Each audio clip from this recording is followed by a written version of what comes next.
बिस्मिल्लाहिर्रहमानिर्रहीम। अस्सलाम वालेकुम नाजरीन, मैं हूं जमशेद अंसारी। नाजरीन, आज इस वीडियो के आगाज़ में आप लोगों को मैं एक क्लिप सुनाता हूं ताकि कल जो मोहम्मद मालिक साहब ने इमरान खान साहब से सवाल पूछा कि मैं आपका गिरबान पकड़ूं या बाकर का, ताकि इस सवाल का पूरा कंटेक्स्ट आप लोगों के सामने क्लियर हो जाए। उसके बाद फिर उस पर बात करेंगे। वो वीडियो क्लिप सुनने के बाद वो जो शायर कहते हैं कि वक्त करता है परवरिश बरसों, हादसा एकदम नहीं होता।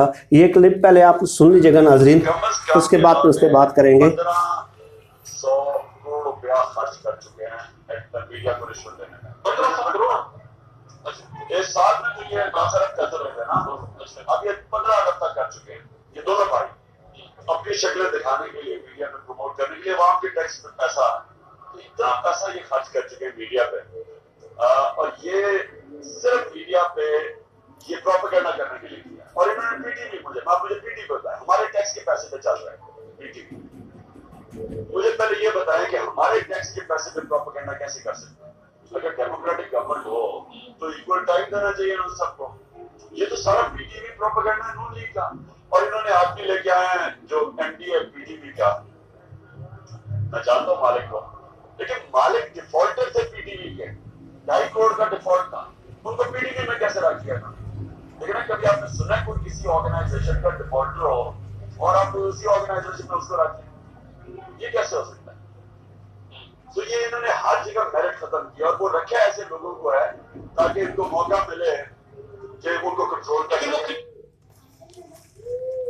जी नाजरीन, आप लोगों ने ये क्लिप सुना और अब आप लोगों को समझ आ गई होगी कि बुग़्ज़ इमरान या इमरान खान साहब के तासुब, इमरान खान साहब के साथ तासुब करने की वजह क्या है। वजह सिर्फ यही एक है कि सब कुछ ठीक ठाक चल रहा था, सब कुछ ठीक ठाक चल रहा था, सरकारी ख़जाने से अयाशियाँ हो रही थी। फिर जैसे हम फिल्मों में देखते हैं ना कि वंस अपॉन ए टाइम, एक दफ़ा का जिक्र है कि इमरान खान साहब सियासत में आ जाते हैं और इन लोगों की अयाशियाँ ख़त्म हो जाती हैं, इन लोगों का हंसता बसता घर उजड़ जाता है। क्योंकि इमरान खान साहब का कसूर ये होता है कि माफियाओं को चैलेंज किया जाता है। ये जो चंद सहाफ़ी हैं और जो माजी के हुक्मरान हैं और उन्होंने जिन सहाफ़ियों को प्रमोट किया और आला ओहदों पे लगाया है, ये सब माफियाओं के डेफिनेशंस में आते हैं, माफियाओं की तारीफ में आते हैं। तो जब जाहिर है आप माफियाओं को चैलेंज करेंगे और उनका हंसता बसता घर, जहां उनके सिगरेट से लेके, सिगार से लेके, फ्यूल से लेके, सब्जी से लेके, बच्चों की फीसों तक के पैसे उन जो आला ओहदे पे इन सहाफ़ियों को तैनात किया गया था, वहाँ सरकारी ख़जाने से पूरे किए जाते हैं। तो जब आप ऐसे माफियाओं को चैलेंज करेंगे, वह बांगे दोहल चैलेंज करेंगे, तो आपको ज़ाहिर है एक कीमत अदा करनी पड़ती है, और वो कीमत इतनी बड़ी भी हो सकती है कि बात आखिरकार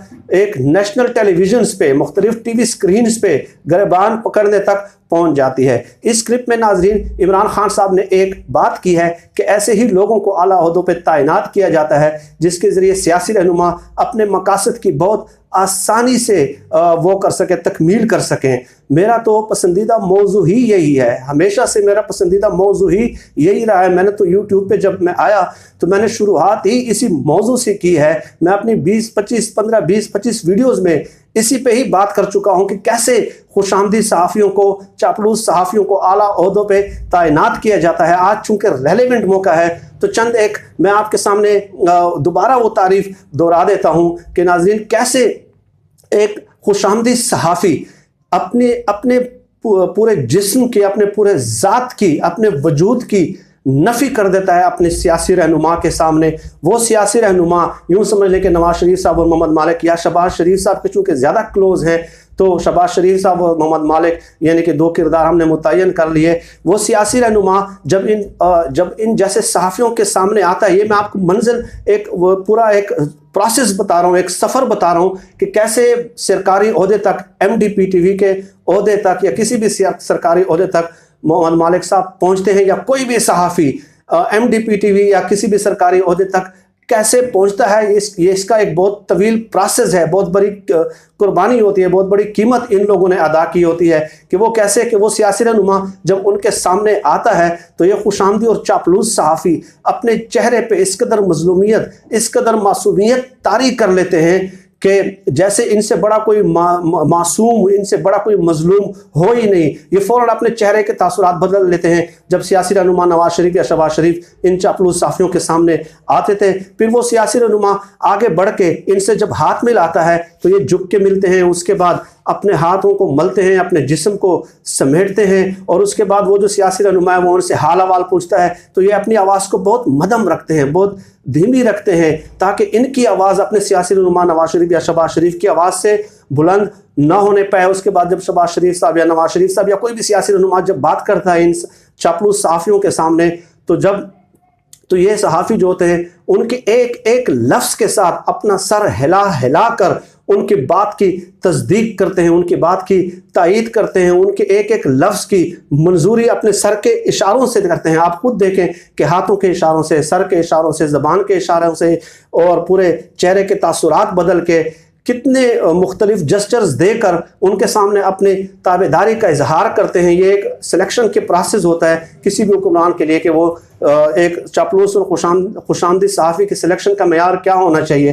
तो जब वो सियासी रहनुमा देखते हैं कि इस शख्स ने तज़ल्लुल की हद तक, हकारत की हद तक अपने ज़ात की नफ़ी कर दी है और मेरे सामने अपना वजूद, अपनी हस्ती मुकम्मल मल्टीप्लाई विद ज़ीरो कर दी है, तो वो इनको अपने इर्द गिर्द जमा करना शुरू कर देता है। जब ऐसे ही सहाफ़ी उनके इर्द गिर्द जमा होना शुरू हो जाते हैं तो ये उस सियासी रहनुमा के अंदर वो खूबियाँ चुन चुन कर पूरी दुनिया के बड़े रहनुमाओं की वो खूबियाँ उनकी ज़ात के अंदर चस्पा कर देते हैं, उनकी ज़ात के अंदर फिट कर देते हैं कि ख़ुद वो सियासी रहनुमा अंगोश्ते बदनदार रह जाता है, हैरान रह जाता है, वो शटल्ड हो जाता है, वो शॉक हो जाता है कि मेरे अंदर इतनी बड़ी खुसूसियात, इतनी बड़ी सलाहियतें मौजूद थी। मेरे अंदर कार्ल मार्क्स की भी थी, औरंगज़ेब आलमगीर की भी थी, फिडल कास्ट्रो की भी थी, चे गुवेरा को भी थी। मैं इतना बड़ा रहनुमा हूँ। यही खुशामदी सहाफ़ी फिर उसको जो जिस तरह हम सराइकी में कहते हैं ना कि खजी ते चढ़ावण, ये उनको खजूर पे चढ़ा देते हैं उन सियासी रहनुमाओं के। तो चुनाचे इसी खुशनुदी की सूरत में उनको फिर एक ओहदा और फिर एक आला ओहदों पे तैनात कर दिए जाते हैं। अच्छा, फिर ये उनके और आला ओहदे पे तैनाती का मकसद ही ये होता है कि हम रहें ना रहें, हम मौजूद इक़्तिदार में मौजूद हों या ना हों, आपने हमारे ज़ात की तशहीर करनी है, आपने हमें हीरोज़ के तकद्दुस का दर्जा देता रहना है। आपने ये अगर कोई दूसरा हुक्मरान भी है तो उसके सामने ऐसे सवाल करने हैं, उनके खिलाफ प्रोपेगंडा करना है ऐसे, और ये लोगों के जहन में बिठाना है कि ये हुक्मरान आपके मसाइल हल नहीं कर सकता। उन लोगों की जो माजी के हुक्मरान थे वो इस मुल्क के लिए नागुज़ीर है, उनके बगैर ये मुल्क चल नहीं सकता। अगर वो हो जाए तो वो इस क्राइसिस की सूरत हाल से इस मुल्क को निकाल लेते हैं। चुनांचे यही कुछ सेम टू सेम आप लोगों के सामने, हमारे सामने ये रिपीट हुआ है कि कल मोहम्मद मालिक साहब ने अपने जो वफादारों की, हामियों की वो किस कदर नमक हलाली की है कि इमरान खान साहब की ज़ात पे गुज़श्ता 24 साल से वो सियासत कर रहे हैं। एक करप्शन का स्कैंडल वो बराह रास्त निकाल नहीं सके। 22 साल उन्होंने क्रिकेट के लिए एक करप्शन का स्कैंडल बराह रास्त उनकी ज़ात में निकाल नहीं सके, और उन्होंने 8-9 साल KPK में हुकूमत की है, यानी कि PTI की हुकूमत है। तो इमरान खान साहब के ज़ात के हवाले से कोई बराह रास्त ऐसे कोई इल्लीगल अपॉइंटमेंट जो उनके साइन सिग्नेचर से हुए हो वो निकाल नहीं सके। चुनाचे उन्होंने गिरबान पकड़ने की बात कर ली, और इसका मकसद ये था कि इमरान खान साहब की ज़ात की नफ़ी करके साबका हुक्मरानों की अहमियत का इस जो है ना एहसास दिलाया जाए। नाज़रीन, एक बहुत तवील सब्जेक्ट है, बहुत इंटरेस्टिंग सब्जेक्ट है। इस पर मैं एक वीडियो में तो खैर बात नहीं हो सकती, 2-3 वीडियोज़ में आप लोगों के साथ बात करूंगा। लेकिन मैं यहाँ पे एक और बात बता दूँ। इमरान खान साहब ने यहाँ पे क्लिप में बात की कि MD-PTV लगाया और ऐसे लोगों को लगाया कि जिनके ज़रिए अपने सियासी मकासद वो हासिल करते रहे। तो पाकिस्तान में नाज़रीन कामयाब सहाफ़ी की एक तारीफ़ है, सिर्फ एक तारीफ़ है कि आप चंद सालों में मोटरसाइकिल से मर्सिडीज तक का सफर कैसे तय कर लेते हैं। आप एक मामूली किराए के घर से करोड़ों के बंगले, करोड़ की कोठी में कैसे पहुंच जाते हैं। होता यह है कि आप दिन रात यही साफ़ी सरकारी प्राइम मिनिस्टर हाउस का, हुकूमती ऐवानों का चक्कर लगाते रहते हैं, तवाफ़ करते रहते हैं, ताकि एक ऐसा ओहदा मिल जाए, एक आला सरकारी ओहदा मिल जाए जिसमें आप सब्जी से लेके सिगरेट सिगार तक, बच्चों की फीसों से लेकर गाड़ी के फ्यूल तक और मोबाइल के बैलेंस तक, एक ऐसा ओहदा आपको वो प्राइम मिनिस्टर हाउस में, हुकूमती ऐवान में वज़ीर आज़म आपको तैनात करे कि ये तमाम ज़रूरियात आप उधर से ही पूरी हो सके। लेकिन अगर वो हुक्मरान आपके नरगे में नहीं आता, आपके शिकंजे में नहीं आता, तो चूंकि आपके पास लोगों को ज़हनी हवाले से कंट्रोल करने की ताकत आ गई है, तो आप अपने प्रोग्राम्स के ज़रिए, अपने सवालात के ज़रिए, अपने कलम के ज़रिए, अपनी तहरीर के ज़रिए, अपनी तकरीर के ज़रिए, अपने ट्वीट्स के ज़रिए, अपने सोशल मीडिया के ज़रिए, अपने प्रोग्राम्स के ज़रिए उसके खिलाफ प्रोपेगेंडा शुरू कर देते हैं, जैसे मोहम्मद मालिक साहब कर रहे हैं कि उनको दोबारा वही चस्का लगा हुआ है कि किसी तरीके से जिस तरह 2014 में नून लीग की हुकूमत ने उनको अपॉइंट किया था, दोबारा इमरान खान साहब उनको उसी ओहदे पे तैनात कर दे। नाजरीन, MDPTV तक पहुंचने का सफ़र, ये मैंने 2-3 वीडियोस पे फैसला किया कि मैं आप लोगों के सामने पेश करूंगा। एक वीडियो में आता नहीं हो सकता, लेकिन ये बात आप याद रखें, ये बात मैं तस्लीम ही नहीं करता, ये मैं मानता ही नहीं हूँ कि मोहम्मद मालिक साहब अपनी काबिलियत, जहानत की वजह से नून लीग के दौर में 2014 में अपनी काबिलियत की वजह से MDPTV तैनात हुए। ये कतन आप मुझे बता दें, मोहम्मद मालिक साहब खुद बता दें, उनके प्रोड्यूसर्स बता दें, उनकी टीम बता दें, उनके रिश्तेदार, कोई भी जो उनका चाहने वाला हो, जो उनका हिमायती हो, मुझे बता दें कि कौन सी एक किताब ऐसी उनके क्रेडिट पे है कि जो बैनुल-अक़वामी लेवल पे, इंटरनेशनल लेवल पे रिकग्नाइज्ड हो, कि हम भी तस्लीम कर लें कि भाई मोहम्मद मालिक साहब ने ये किताब लिखी है, ये एक नया निज़ाम दिया है, एक नया नज़रिया दिया है, एक नई फिक्र दी है पूरी दुनिया को, और वाकई दुनिया उसको फॉलो कर रही है। या कोई एक ऐसा स्कैंडल उनका बता दें, कोई एक जो उन्होंने ब्रेक किया हो, जिससे दुनिया में तो छोड़ दें कि पूरे पाकिस्तान की सियासी फ़ज़ा में अगर इर्तिआश आया हो, कोई एक बता दे। नहीं, अगर कोई ऐसे उनके क्रेडिट पे नहीं है, और मैं ये बात तस्लीम करने के लिए भी तैयार नहीं हूँ कि मोहम्मद मालिक साहब उन रिपोर्टर से ज़्यादा मेहनती हैं जो 25 साल से 18 घंटे, चाहे धूप हो, सर्दी हो, गर्मी हो, तूफान हो, किस किस्म के भी दिगरगू हालात हो, वो बेचारे इधर उधर घूमते हैं, लोगों की बातें सुनते हैं, मालिकान की बातें सुनते हैं और एक्सक्लूसिव स्टोरीज ब्रेक करते हैं। लेकिन वो तो MDPTV के ओहदे तक नहीं पहुंच पाते। और ये भी नाज़रीन इंटरेस्टिंग बात है कि मोहम्मद मालिक साहब की क्वालिफिकेशन जो है वो BA है, सिर्फ BA तक वो उन्होंने तालीम हासिल की है। उस पर भी बाकायदा एक केस चला है। अब बात इस पे आते हैं कि मोहम्मद मालिक साहब ने ये की है कि वज़ीर आज़म का गिरेबान पकड़े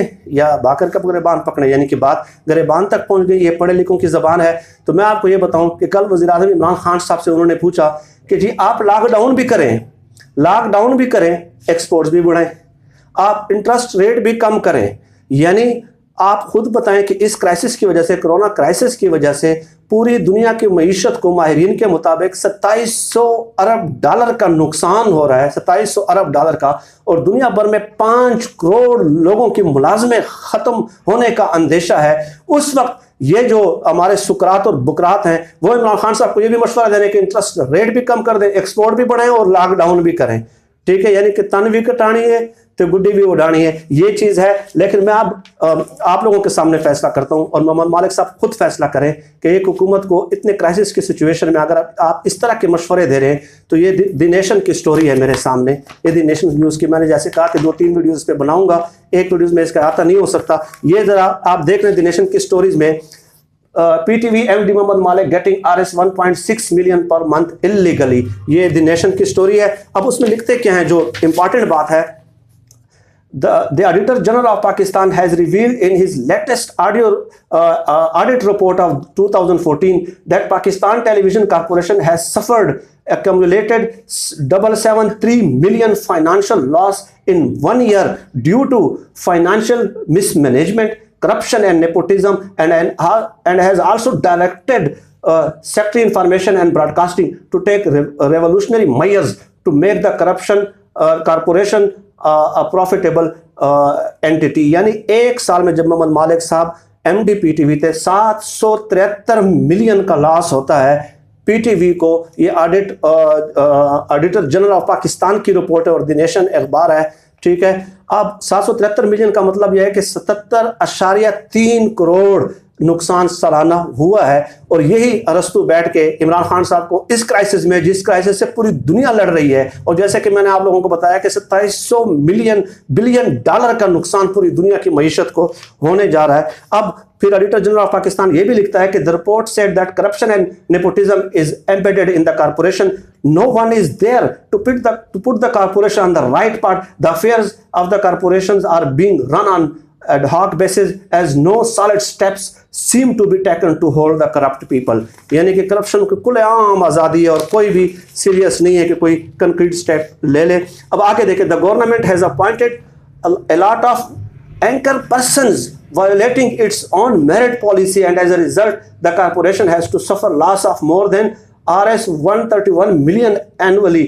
ये भी उन्होंने बात की है। अब जब मोहम्मद मालिक साहब MD PTV होते हैं, आगे क्या लिखते हैं, the PTV is so generous to the Ministry of Information that it has handed over its 20 vehicles to senior officers of the ministry, and the corporation has suffered the loss of Rs 15 million financial burden annually।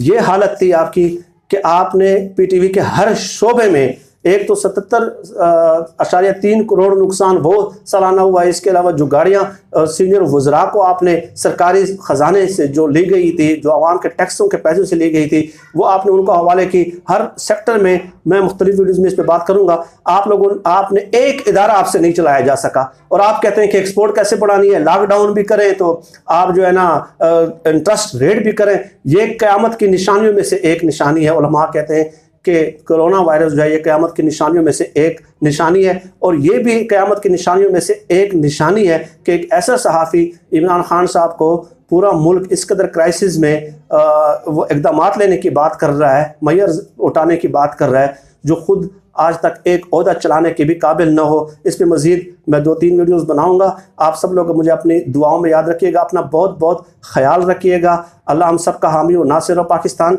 जिंदाबाद। अल्लाह हाफिज़।